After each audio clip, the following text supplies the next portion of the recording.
Hi everyone, welcome back. Thanks for joining us today. We've got a brand new story to share with you, so let's begin. My name is Kevin, and up until recently, I was a married man. Less than a year ago, I stood in front of family and friends, looking into the eyes of the woman I thought I would spend the rest of my life with. I believed we were building something solid, something that would last. But marriage isn't just about love, it's about choices, responsibilities, and the willingness to grow together. And that's where things started to go wrong for us.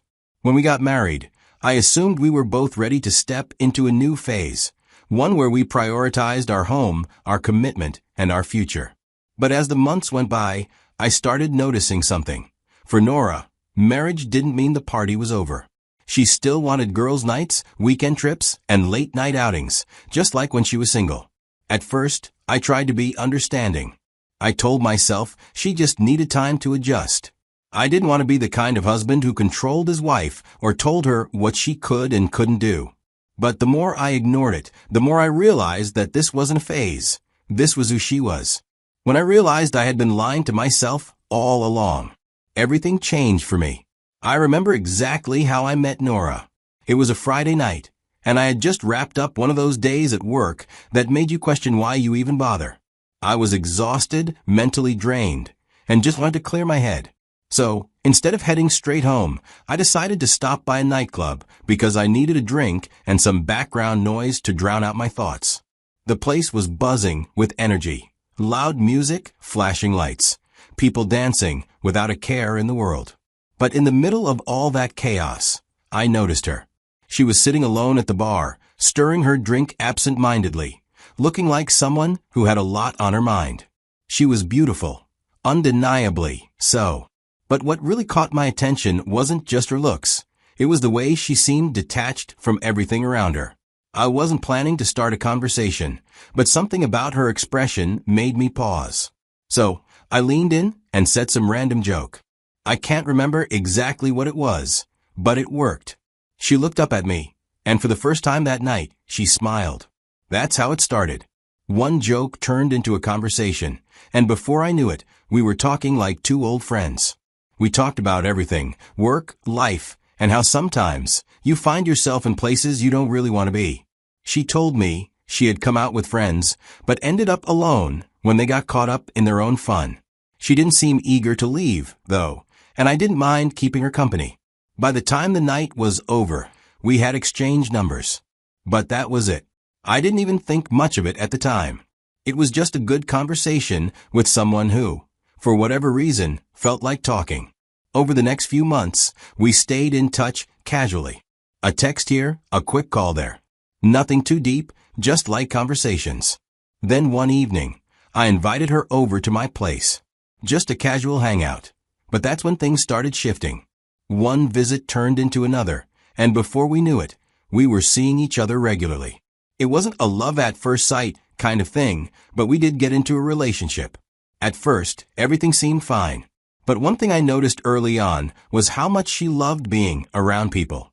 She always knew someone who was hosting a party, planning a trip, or organizing a social gathering. She was a social butterfly, the kind of person who thrived on being in the mix. It was exciting at first. I didn't want to be the guy who tells a woman what she can or can't do, so I never said anything about it. I figured it was just a phase, something she would eventually grow out of, especially if things got serious between us. A year into dating, I proposed. She said yes, and 3 months later, we were married. At first, everything seemed fine. The wedding was behind us, and we had settled into what felt like a normal routine. Waking up together, eating meals together, planning our future, just regular married life. But as the months went by, I started noticing patterns. Nora wasn't adjusting to marriage the way I thought she would.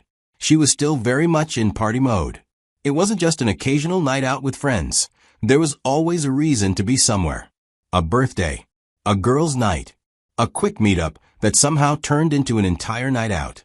I kept thinking, okay, maybe she just needs time to adjust. I mean, she had a different lifestyle before we got married, and habits don't change overnight. I wanted to be patient. I wanted to trust that she would slow down on her own. But she didn't. Every week, there was something. She would get texts from friends about a party, and suddenly she was in front of the mirror, doing her makeup.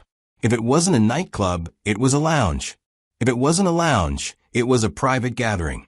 And every time I asked why she needed to go, her response was always the same. It's just a casual hangout, nothing serious. The problem was, it was serious to me. We were married now. I thought we were supposed to be building something together. Our home, our future. But instead, it felt like she was still living, as if she had no responsibilities. I wasn't expecting her to turn into a completely different person overnight, but I also wasn't expecting to be married to someone who acted like a single woman. I let it slide for a while and hoped she would grow out of it on her own. One night, I finally decided to say something. She was getting dressed to go out, another girl's night. Another night where I'd be sitting at home while my wife was out drinking with her friends. So I called her and said, "You're not acting like someone who's married." She stopped what she was doing and gave me a look, like I had just insulted her. Then she got defensive. She asked me what that was supposed to mean, and before I could even explain, she started listing all the ways she had already changed for me. That she wasn't doing anything wrong, and that I needed to trust her. I didn't want to fight.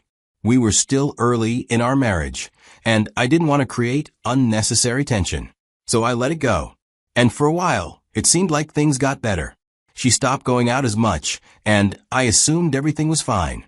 I thought we had reached an understanding, but in reality, she had just pressed pause. And when the right moment came, she would hit play again. I just didn't know that yet. I got home one Friday night, exhausted. The week had been long, and all I wanted was to eat, take a shower, and relax. As I stepped inside, the first thing I noticed was Nora standing in front of the mirror, fixing her hair. She was already dressed in a tight-fitting dress, makeup done, and heels on.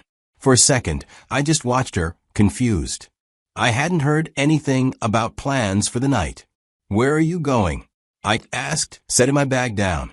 She barely glanced at me as she picked up a perfume bottle and sprayed herself. "Some of my friends are in town. We're meeting up before they leave." I felt a tightness in my chest. "Not this again." "It's late, Nora. You're going out alone." That was all it took. She turned around, eyes already blazing, like she had been waiting for me to say something. "What's the problem now?" I sighed, trying to keep my voice calm. "I don't think it's right for you to be going out like this. It's almost nighttime. You didn't even tell me about this plan, and—" She cut me off with a dry laugh. "Oh, here we go again. You just can't stand the fact that I have a life outside of this house."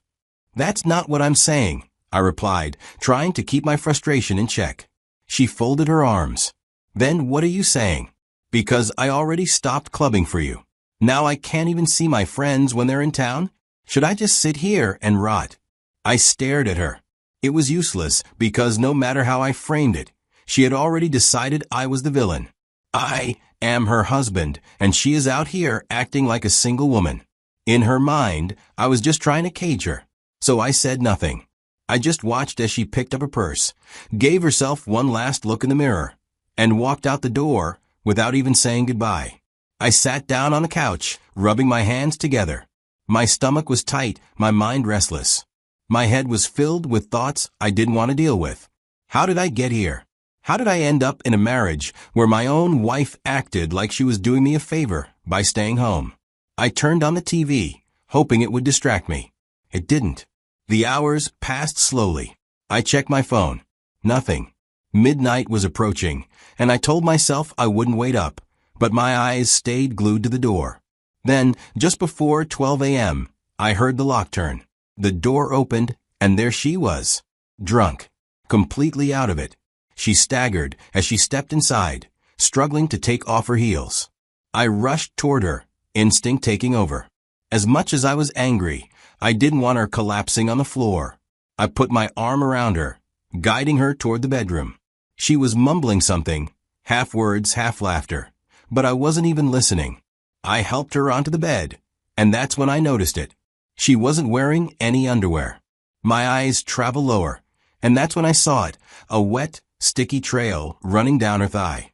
I felt something inside me break. I didn't need to ask. I didn't need an explanation. I already knew. I sat in the living room, staring at nothing. The weight of what I had just seen was pressing down on my chest. Even if I wake her up and demand answers, she would still lie, twist the story, and somehow make me feel like I was the problem. I had seen enough of her defensiveness in the past to know how this conversation would go. She'd deny, deflect, and somehow turn this around on me.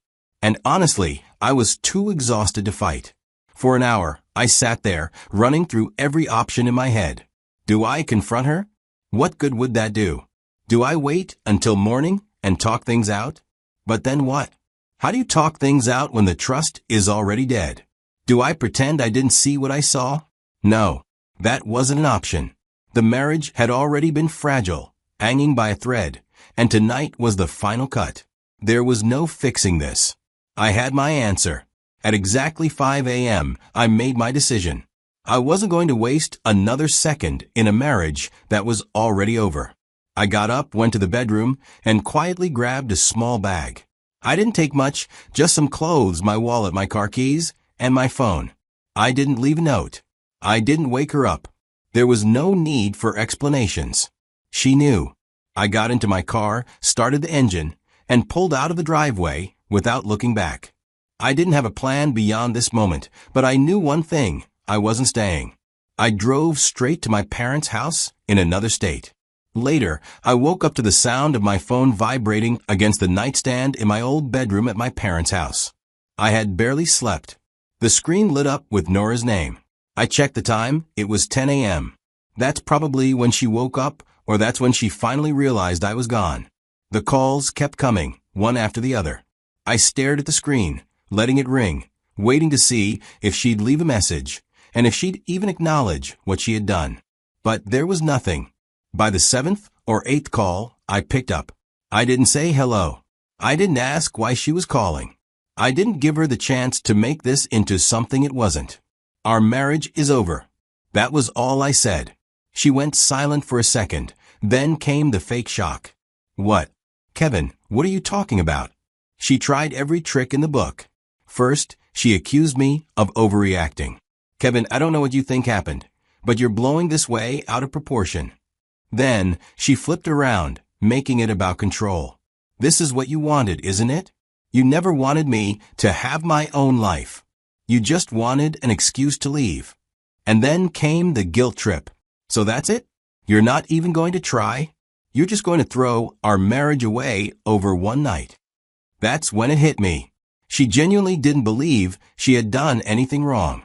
That was the moment I realized the depth of my mistake. I had married someone who never saw marriage the same way I did. All right, let's talk about what I learned from this whole mess. If you take anything away from my story, let it be this: who you marry matters more than marriage itself. I used to think that once you got married, everything would fall into place. That as long as you loved each other, you'd figure things out along the way. But that's not true. Marriage is just a title. It doesn't magically fix problems or change people. If you marry someone who isn't ready to be a spouse, you're just signing up for pain. And trust me, I learned that the hard way. Another big lesson? Marriage doesn't change people, commitment does. If someone wasn't serious about settling down before marriage, they wouldn't suddenly become serious after. I thought Nora would naturally slow down on partying and adjust to being a wife. I assumed she would change because marriage requires change. But people don't change just because you put a ring on their finger. They only change when they want to. And if they don't want to, there's nothing you can do about it. And then there's this: love is not enough. We're told that love conquers all, and that as long as two people love each other, they can make it work. That's a lie. Love alone doesn't make a good marriage. Compatibility, values, and lifestyle choices do. You can love someone and still be completely wrong for each other. I loved Nora, but our lifestyles didn't match. Our views on marriage didn't align. She wanted freedom, and I wanted stability. And when two people want completely different things, love won't save the relationship. Another lesson that I wish I had taken seriously: never ignore red flags, no matter how small. They always lead to something bigger. I saw signs early on: her love for nightlife, her need to always be at parties, her unwillingness to slow down even after we got serious. But I ignored them. I told myself it wasn't a big deal. I convinced myself she would grow out of it. But red flags don't disappear. They just become harder to ignore until they explode in your face. And finally, this is the most important thing I've learned. When someone shows you who they are, believe them. Don't waste time trying to change them. Don't make excuses. Don't convince yourself that they'll become what you want them to be. If a person's actions don't match what you need in a partner, don't stay hoping they'll eventually get it right. They won't. I thought Nora would evolve into a more responsible wife over time, but the truth was, she was exactly who she wanted to be. And I was the one who made the mistake of thinking otherwise. So, if you're in a situation like mine, don't ignore the signs. Don't waste years trying to fix someone who doesn't want to change. I said nothing and left, and it was the best decision I ever made. If you like this story, make sure to like the video and share it with someone who needs to hear this.